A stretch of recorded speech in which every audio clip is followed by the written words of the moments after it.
айтып атасыз, искусствонун түрлөрү бар депчи.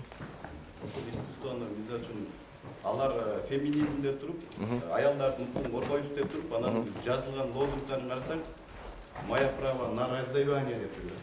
Мое право на аборт, мое право на развод депчи. Бул деген наоборот жаштарды башка жака үгүттөп жатат да. Туура. Бул аялдардын укугун коргобой туруп эле, наоборот аларды мындай развратка төтүп барат. Мисалы үчүн алар айтып атат, биз деген аялдардын укугун коргоебуз. Биз аялдардын укугун коргондо, жаштар чыгып туруп, кимдер жанагындай туура эмес неме кылса, аны жазалашын каалап чыгып атабыз да. Алар андай жерге чыкпайт дагы.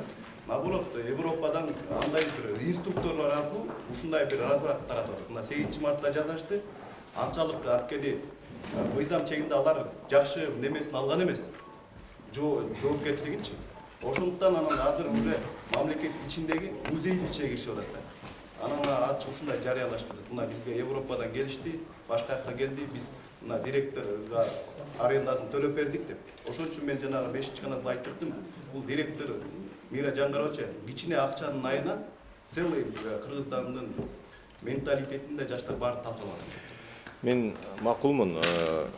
Баягы мен да башында сөзүмдө айтпадымбы? Искусство ар кандай форматта болушу мүмкүн, искусствону ар кайсы адам ар кандай түшүнүшү мүмкүн. Бирок ошол искусство жасалып атканда дагы, искусствонун продукциясы жасалып атканда дагы баягы коомчулуктун оюн эске алыш керек. Коомчулук кандай өнүгүп атат, кандай ойлору бар, кандай маданияты бар, кандай менталитети бар, кандай каада салттары бар, ошонун баардыгын эске алып туруп анан берилиш керек депчи. Дүйнө жүзүндө искусство продуктулары эки чоң согуштарды жараткан учурлар бар, өзүңүздөр билесиздер.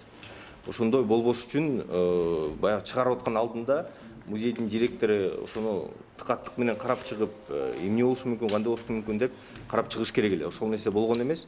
Алар менен бирге тургузулуп калган.